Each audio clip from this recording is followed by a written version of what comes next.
যারা মা কলমা পড়ছে, যারা 5 ওয়াক্ত নামাজ পড়ে, যারা জিকির আজকার করে, নবীর ভালোবাসা প্রকাশ করে, এই সমস্ত ব্যক্তিদের মধ্যে মুনাফিক পয়দা হয়। হে আমার ভাইও, নবীজি উহুদের ময়দানে যুদ্ধের জন্য প্রস্তুতি নিলেন। কোন যুদ্ধের? উহুদের ময়দানে যুদ্ধের জন্য প্রস্তুতি দিলেন নবীজি। সাহাবাদেরকে ডাক দিলেন, উহুদের ময়দানে চলো। এই নবীর সাহাবীদের মধ্যে শতে শতে সাহাবী মসজিদে নববীতে হাজির হইলেন।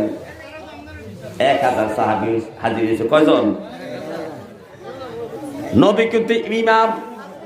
আপনার মসজিদের, আপনার এলাকার মসজিদ আছে না, মসজিদে যিনি নামাজ পড়ান তিনি ইমাম, তাকে ইমাম বলা হয়।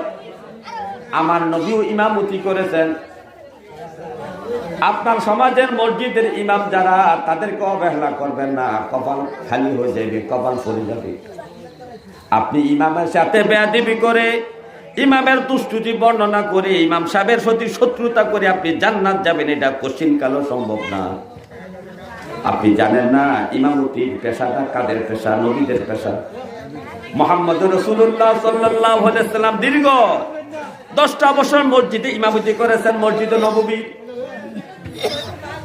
শুধু মসজিদে নববীতে নয়, মেরাজের রাত্রিতে মসজিদের আকসার মধ্যে সমস্ত নবীদের কিনিয়া, ফেরেশতাদের কিনিয়া নবী 2 রাকাত নামাজের ইমামতি করেছেন। জোরে জোরে বলেন সুবহানাল্লাহ।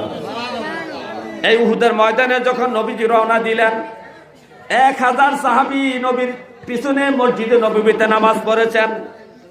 এই 1000 মুসল্লি লইয়া নবীজি যুদ্ধের জন্য উহুদের ময়দানে রওনা দিলেন।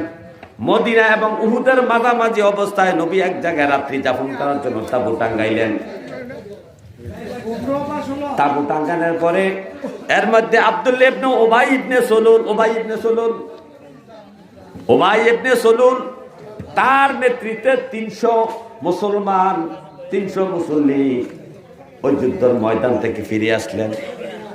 উবাই ইবনে সলুল যাই বলতেছে, মুহাম্মদ সাল্লাল্লাহু আলাইহি সাল্লাম, আমরা তো যুদ্ধের জন্যই আসছিলাম, কিন্তু এখন আমাদের মনে হইল উহুদের ময়দানে যুদ্ধ হবে না, আমরা যাইয়া লাভ নাই।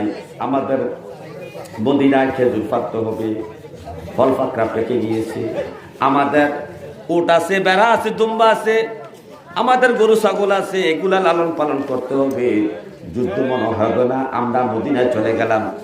কয়শজন ফিরাইছে? কয়শজন? আর রসি কয়জন? 700। 300 জন